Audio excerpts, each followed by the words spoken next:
Основният начин за стартиране на задача в системата е като отворим меню задачи и натиснем бутона плюс. След като изберем създаване на нова задача, се отваря диалогов прозорец, който има два режима на работа. Първият е опростен и съдържа само основните полета, необходими за бързо създаване на задачата. Вторият е разширен и предоставя повече настройки и възможности за персонализация. Превключването между двата изгледа става чрез бутон, разположен в долния ляв ъгъл на диалоговия прозорец. При създаването на нова задача се попълват няколко основни полета. Първото поле е заглавие. То трябва да бъде ясно и описателно, така че задачата да бъде лесна за намиране. Препоръчително е заглавията на задачите от един и същи тип да бъдат формулирани по подобен начин, като се използват ключови думи, които да улесняват търсенето и филтрирането. Следва продължителност, която задава очакваното време за изпълнение.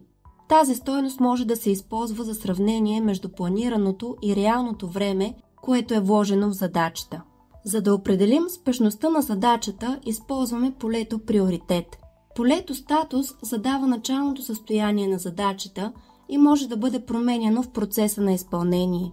Чрез полетата начало и край можем да зададем времеви рамки за изпълнението на задачата.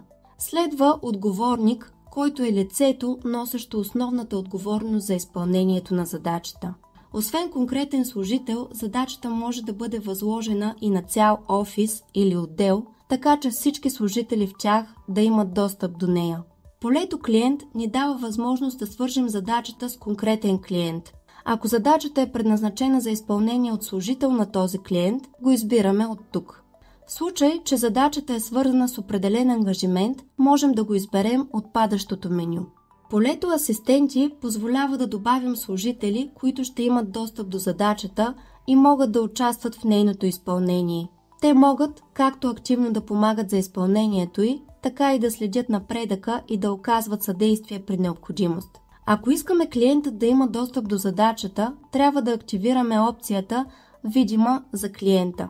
Освен това, ако клиентът има право да отбележи задачата като приключена, активираме опцията «Клиентът може да приключи задачата».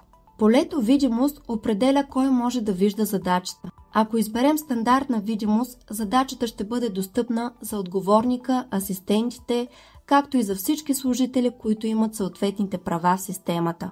Ако е зададено лична видимост, достъп до задачата ще имат само отговорникът и асистентите, независимо от правата на останалите потребители. При избор на публична видимост, задачата ще бъде видима за всички, които имат достъп до модул задачи. Системата поддържа различни видове задачи.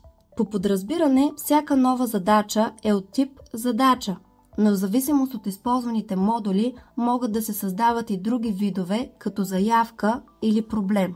За по-лесно управление и търсене можем да добавим етикети, които помагат за групиране на задачи и проследяване на напредъка чрез справки. В полето описание можем да добавим допълнителни инструкции и детайли, които са важни за изпълнението на задачата. След като задачата бъде въведена в системата, тя получава уникален номер. Това гарантира пълна проследимост и отчетност, като задачата не може да бъде изтрита.